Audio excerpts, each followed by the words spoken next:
خاشه مخکې له دې چې پر خاشه راسو پر ځان به راسو ځان به وتلو چې موږ څو کیلو یو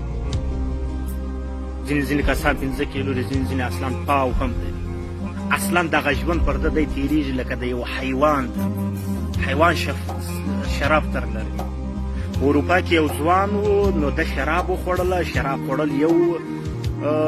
جرم دی کله چې شراب خوړل یو باره انډیوالان ته وویلي وه چې درځي یو ځای ځو دی نه ویل چې یو ځای ځو راځئ چې موټران ځغلو په دغه ښار کې مقابله کوو مقابله کول په ښار کې بیخي ناممکنه ده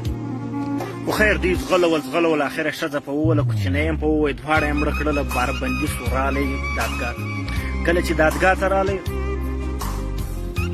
15 کاله یې کچ په پرېکړې دلته دا فیسبوکي ډوزماران دمان دا په راولاړ شول د دې سترګې وایي ښایسته دي دا چیرې د دې زندان لایقت لري دا ښایسته دی وایي اوباما خو همالته د قرآن شریف آیات ته اشاره وکړه بس دی مسلمان سو اوباما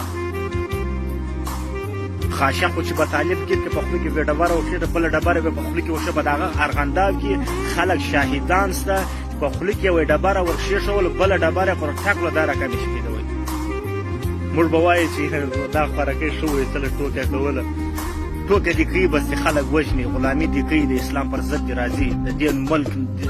ناموس دې لوټوي هر څه دې کوي فقط ټوکه دې کوي موږ دې خندوي ډېر ښایسته دی دا نه باید منجي سي دې دولت نظامي ډګر کې ماته راوړل په څه خاطر یې ماته راوړل 80 دانې د ورځې مرې دا ملي اردول یو دانه نه ښیي دې ډوزمار دا څه نومېږي پتلون منظور پتلون یو 2 دانې نور پاکستاني سرچویان دي پاکستانیانو موږ په 15 میلیونه باندې 3 امپراتورۍ په 80 کالو کې ماتې کړې دوی په 40 میلیونه پښتنو باندې تر دغه اوسه د پنجابیانو غلامان یاست د ځانه څخه ښځې جوړ کړي پرتوګان د ښځو واغوندئ راووځي د باندې ټیک افغانستان په دا داوړ دی که څه بله دغه د سویګي خوله چې ده په 40 میلیونه پښتنو باندې دوی د پنجابیانو څخه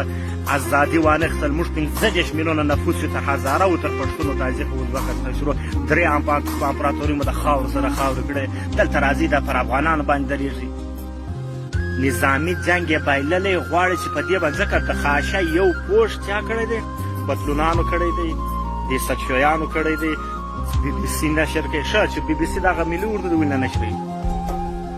په دې پوهېږي په دې فکري جنګ دی فکري جنګ یې دغه دی چې وچ لاندې یې ګرده معلوم کړه چې موږ بول سم سړی دی هغه هم پشکلون سو